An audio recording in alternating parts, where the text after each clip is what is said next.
కుంకుమతో పాలు పన్నీటితో శ్రీగంధపు ధారతో పంచామృతాలతో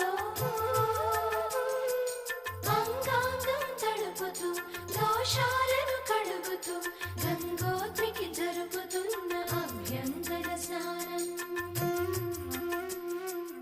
అమ్మా గంగమ్మ, కృష్ణమ్మకు చెప్పమ్మా కష్టం కలిగించొద్దని, యమునకు చెప్పమ్మా సాయమునకు వెనకాడొద్దని,